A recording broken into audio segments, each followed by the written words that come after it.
রমজান মাস রহমত আর বরকতের এক পবিত্র সময়। চারদিকে যখন ইফতারের বাহারি আয়োজন আর ঝলমলে আলোকসজ্জা, ঠিক তখনই সমাজের এক কোণে চাপা পড়ে থাকে কিছু নীরব হাহাকার। যারা সাধারণ নিম্নবিত্ত মানুষ, তাদের কাছে রমজান মানে শুধু সংযম নয়, তাদের কাছে রমজান মানে এক বুক পাথর চাপা দিয়ে টিকে থাকার লড়াই। বাজারে গেলে আজ আগুনের আঁচ লাগে। দ্রব্যমূল্যের এই ঊর্ধ্বগতিতে যখন পকেটের সামান্য টাকাগুলো নিমিষেই ফুরিয়ে আসে, তখন ইফতারের শরবতটাও তাদের কাছে তেতো মনে হয়। সারাদিন রোজা রেখে তপ্ত রোদে হাড় ভাঙা খাটুনি শেষে যখন দিন শেষে প্রাপ্তি হয় যৎসামান্য, তখন দেওয়ালে পিঠ ঠেকে যাওয়া ছাড়া আর কোনো পথ থাকে না। এই লড়াইটা শুধু দুই মুঠো অন্নের জন্য নয়, এই লড়াইটা আত্মসম্মান নিয়ে বেঁচে থাকার জন্য। লোকে বলে ধৈর্য ধরতে, লোকে বলে পরিশ্রম করতে, কিন্তু শূন্য পকেট আর পরিবারের অভাব কি ধৈর্য চেনে? তাদের নির্ঘুম রাত, তাদের চোখের জল, এই খবর কি কেউ রাখে? কারো কাছে হয়তো কয়েকটা টাকা কিছুই না, কিন্তু এই নিম্নবিত্ত মানুষগুলোর কাছে ওটাই এক মাসের স্বপ্ন বোনার সাহস। এরকম আরও আছে অসংখ্য গল্প, যেগুলো ক্যামেরায় ধরা পড়ে না। একজন রিকশাচালক ভোর থেকে সন্ধে পর্যন্ত রাস্তায় ঘুরে বেড়ান, কিন্তু যাত্রী কম, আয় কম।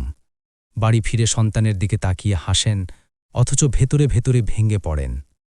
একজন গার্মেন্টস কর্মী মাস শেষে হিসাব মেলাতে গিয়ে দেখেন বাড়ি ভাড়া, বাজার, ওষুধ সব মিলিয়ে হাতে কিছুই থাকে না। রমজান এলে খরচ যেন আরও বেড়ে যায়, অথচ আয় বাড়ে না 1 টাকাও।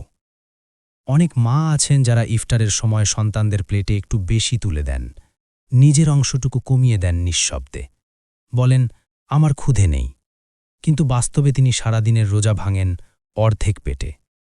অনেক বাবা আছেন যারা পরিবারের সামনে শক্ত থাকার অভিনয় করেন, কিন্তু গভীর রাতে ঘুম ভেঙে যায় কিভাবে চলবে আগামীকাল সেই চিন্তায়।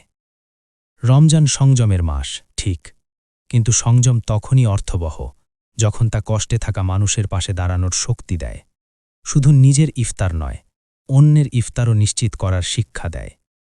আজ যখন বাজারে দ্রব্যমূল্যের ঊর্ধ্বগতি সাধারণ মানুষের নাধিশ্বাস তুলে দিয়েছে, তখন প্রশ্ন উঠছে, এই মানুষগুলোর স্বস্তির জায়গা কোথায়? যারা দিন আনে দিন খায়, তাদের জন্য প্রতিটি দিনই পরীক্ষা। সমাজের বিত্তবানদের কাছে হয়তো একটি ইফতার পার্টির খরচ তেমন কিছু না, কিন্তু সেই টাকায় একটি পরিবার পুরো মাসের খাদ্য সংকট থেকে কিছুটা মুক্তি পেতে পারে। এই রমজানে যদি আমরা প্রত্যেকে অন্তত একজন অসচ্ছল মানুষের পাশে দাঁড়াই, তাহলেই বদলে যেতে পারে অনেক দৃশ্য। একটি ঘরে জ্বলতে পারে স্বস্তির আলো, একটি শিশুর মুখে ফুটতে পারে হাসি। রমজান শুধু রোজা রাখার মাস নয়, রমজান হৃদয় জাগ্রত করার মাস। নীরব হাহাকারগুলো যেন আর নীরব না থাকে, সেটাই হোক আমাদের প্রতিজ্ঞা। কারণ কোথাও না কোথাও এই মুহূর্তেও একজন বাবা আকাশের দিকে তাকিয়ে প্রার্থনা করছেন, আজ অন্তত আমার সন্তানের ইফতার যেন জোটে।